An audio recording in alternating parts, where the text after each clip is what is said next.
Hey everybody, Coach Toolshed here, and today I'm excited to bring you a video that I've been working on for about a week now. I've been going back and doing a lot of research, listening to some more interviews multiple times, going back and looking at some old quotes, and trying to dig up some stuff that might finally show some of you guys that you can't put ultimate faith into what your buddies, Uncle Pete, the Vice President of Bethesda Softworks, and God Howard, the lead man, the captain of the ship, the director, the executive producer over at Bethesda Game Studios. I did some digging about some of the stuff that they've said over the years, and some stuff they said this year before we ever heard about Fallout 76. And after I present some of these quotes to you and talk about some of these interviews, I want to know if any of you are still really putting all this faith into Bethesda and what they're saying, because there's a lot of marketing speak coming out from them. But if you dig back, and this is all information that is easily found, it took me a while to go through all of this, but you can find all of this information quite easily.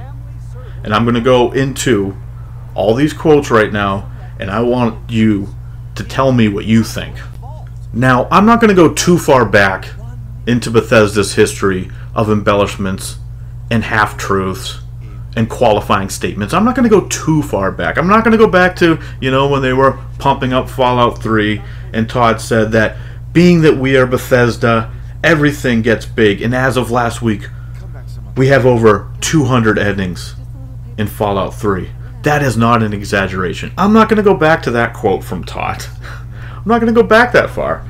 I'm not going to talk about the memes of, see that mountain, you can climb it. I'm not going to go into the "it just works" meme. That's not what we're digging at here. We've all seen those memes. I'm not going to talk about that stuff. It just works. No, that's not what I'm here for. I got some more meaty stuff, some more quotes that show that really all they ever tried to do is placate the player base. And that's what they've been doing for years. And the stuff that I'm going to go over here should show you this. So basically, the jumping off point for this video is I did a video recently about Todd's quotes to gamesindustry.biz about how Fallout 76, quote, "it doesn't mark the future." So this was widely spoken about. There's a lot of articles and videos done about this last week, and this is what the headlines were all over. It doesn't mark the future. And that anyone that says that single players are dying off has been proven wrong time and time again.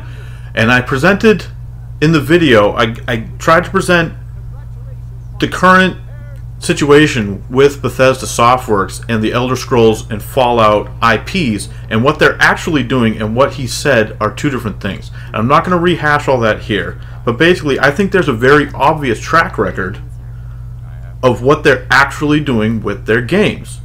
And some of the quotes that I found go back, and like I said, all these quotes are doing is trying to placate the player base, to assure us, no, what you guys want is coming. What you guys want is coming. Because they know that really what their fans want is the classic Bethesda experience that they keep talking about.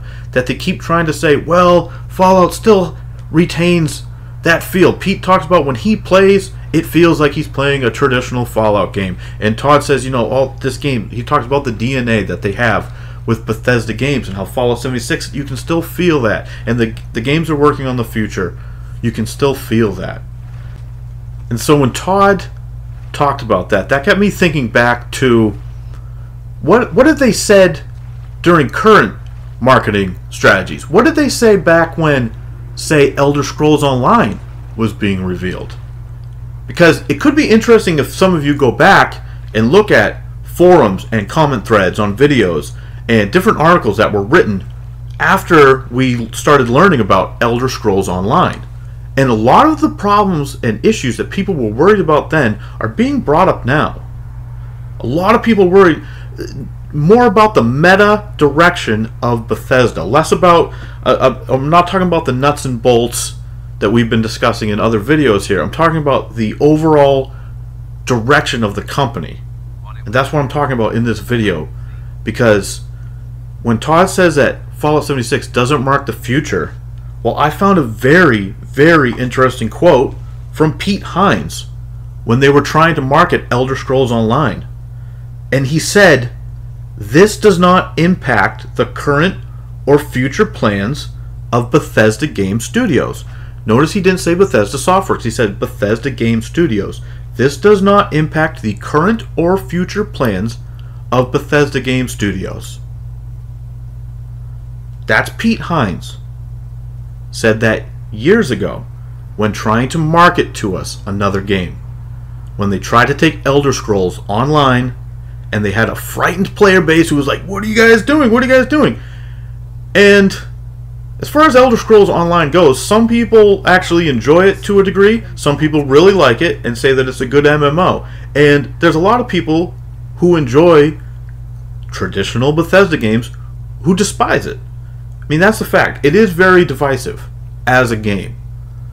And there's a lot of people who would happily throw money at Elder Scrolls 6 right now that don't want anything to do with an Elder Scrolls Online game. But Pete Hines and Bethesda back then were still using this same marketing speak, assuring us that this does not represent the future of the company. So Todd says this in 2018, and Pete's saying the exact same thing in 2012 when talking about taking their other major IP into the online realm. Isn't that interesting? It's the same speech. This does not mark the future. This does not impact the future of Bethesda Game Studios. So that's one example that I found, and I think that's very telling. So everyone who's saying, "Well, no, Todd said this doesn't mark the future," I keep getting that. People are trying to club me over the head with that quote. Pete said the same thing about Bethesda Game Studios years ago. And he's been proven that that's a lie. It's a lie. So when Todd's saying it now, explain to me why you want me to believe him. I'd love to hear it. Moving on. Now, something else that I found, which I thought was very interesting, was when Fallout 4 was being announced, you might remember they came up with another game coinciding the same year, and it was called Fallout Shelter, and that was a mobile game. And that's turned out to be a big moneymaker for them. Todd Howard said they have over 120 million downloads. And the game's economy is based on random loot boxes, so you can be certain that with 120 million downloads, they have made a killing, even if only a portion of people are involved in that economy.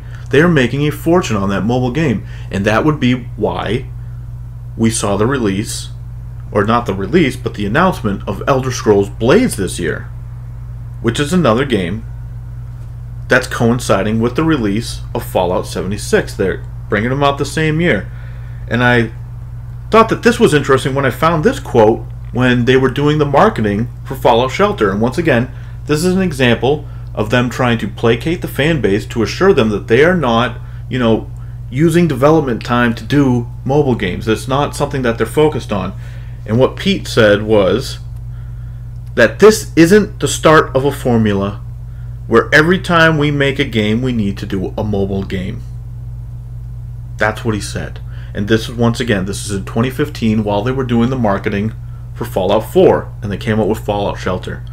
And now they're doing the marketing for Fallout 76, and oh, by the way, they're releasing a mobile game. But Pete said this isn't the start of a formula where every time they make a game they need to do a mobile game. It's right there. I mean, I'm reading the quote, but I guess that's just another thing that we're just supposed to believe when they say that. And as a rebuttal to Pete's statement, I found an interview that came out earlier this year, and it's a long interview. It's over an hour long. It's audio. It's a podcast with Todd Howard, and this is an interview from a place. It's called the Game Maker's Notebook, which is a podcast, and you can go and look this up yourself and listen to the entire thing if you'd like. And a lot of what I'm going to be talking about in the rest of the video is going to be from this interview. I have a few other quotes as well that I want to go over that are not from this interview, but a lot of what I want to talk about is this audio interview. And once again, I've listened to this a couple times, and if you feel like going through and listening to it, it's over an hour long, feel free to do so and let me know if anything that I'm saying here is incorrect. So, to rebut what Pete said about them making a mobile game, Todd said in this interview, and this is this year, so what Pete said was in the past. To be fair, it was in 2015, it was in the past. But he was talking about the future plans of the company and how they're not going to do this. They're not going to do this. Placating the fans. This is not the future.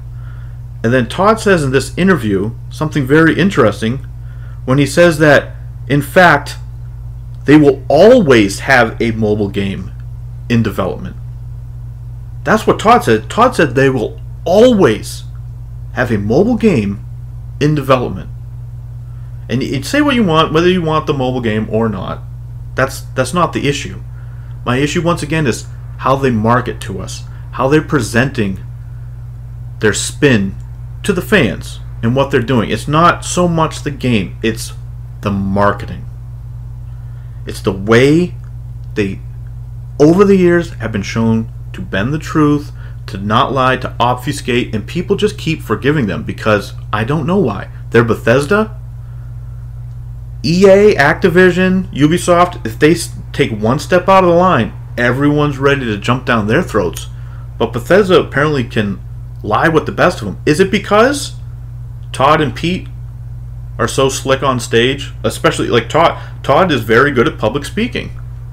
Is that why you just believe everything he says? Because these guys can't seem to get on the same page. And these are just a couple of quotes. And I've talked about a bunch of other inconsistencies that they've shown throughout this marketing campaign for Fallout 76. And those are all in different videos if you want to talk about it. And once again, I'm not getting into specific contradictions here about that game. I'm talking about their overall marketing strategy. And another part of the strategy that they're trying to use is the strategy that they've been using for years about how Bethesda is unique. Bethesda does things different. They don't follow the trends.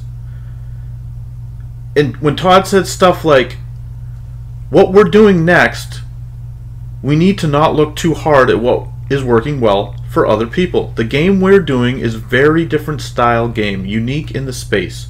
There isn't something else we're looking to for style. Now this is an interview from 2017, so when he says what we're working on, we have to assume they're talking about Fallout 76, and he's talking about how, they don't copy anyone.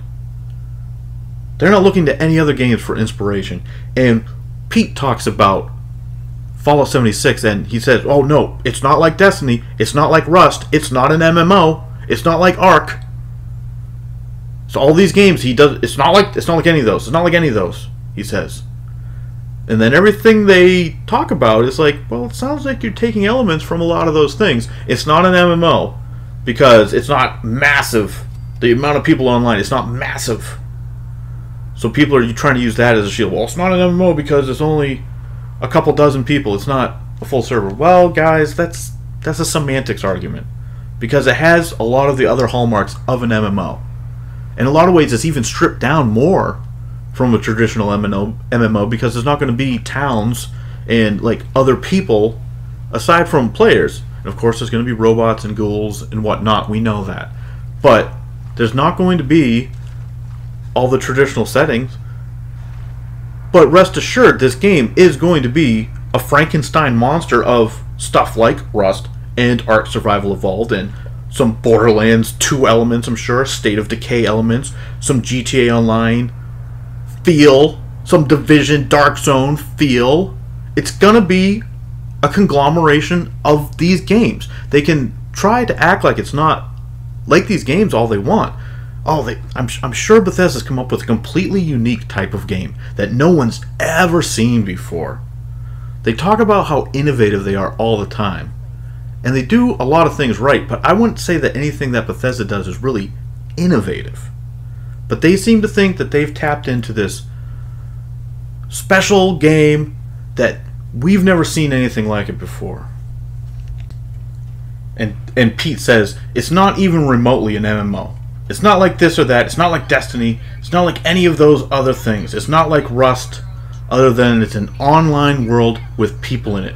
Fallout 76 is a role-playing game. So there's Pete Hines saying that it's an online role-playing game. And then we go back to a quote from the director, the head of ZeniMax Online Studios, when he was talking about Todd Howard during their marketing for Elder Scrolls Online, and people were asking him if Todd Howard is going to make a game like this, and he says, well, Todd has made it clear that this is an online RPG, and he is not an online RPG developer. Oh. But Pete just said that Fallout 76 is an online RPG. But in their marketing for Elder Scrolls Online, they made it clear that Todd has made it clear he is not an online RPG developer. That's another oddity. That sure is odd that Pete would say that this is an online RPG, but Todd apparently is not an online RPG developer. We were assured of that. Once again, in the marketing. This is on gamesindustry.biz, where you can find a lot of these quotes. And Pete can keep talking about how this isn't like other games, and Bethesda's got, they've got this all figured out. They already know what they're doing, and he's making it sound so simple, but yet, once again, when talking about Elder Scrolls Online and the launch of that, he was placating the fan base once again, when he said this quote, "Part of what makes Fallout or Skyrim great is that we can custom craft the entire experience to be about you." Well, so it seems like they actually are aware of what makes Fallout and Skyrim great. But, he continues, there's no balancing issues. There's no game balancing issues, he says. Like how you are versus this other person. There is no other person. Nobody else can screw with your experience. Oh, so see, once again, they're aware of that issue.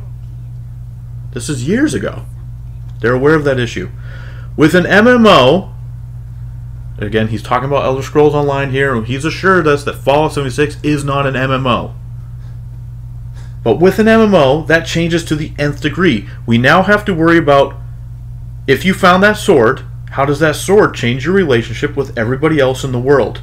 And what can you do in PvP? And how much can you sell that for? And all of those things are a huge shift. Well, the stuff you listed there at the end sure does sound like stuff that you need to be worried about for Fallout 76. But again, it's not an MMO. But in Fallout 76, it seems like if you found a weapon, you would have to worry about the balancing. And you would need to worry about how finding that weapon changes your relationship with everybody else in the world. What can you do in PvP? What can you sell that for? And he says here, all those things are a huge shift. But Fallout 76 is a traditional Fallout game. He told us. He said when he plays it's traditional. Except for all these other factors that they don't really want to get into.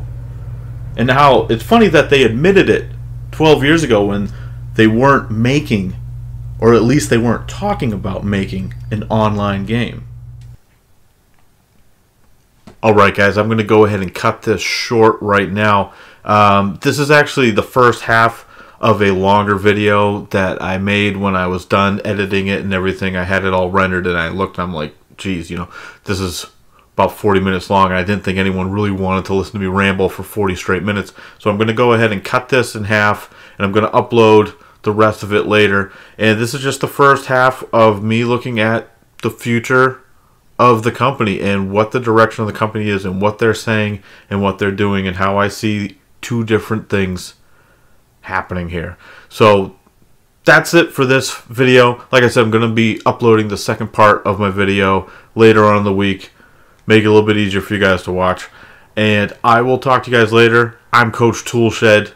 Let me know what you guys think down in the comments below. And as always, keep it turned to 11.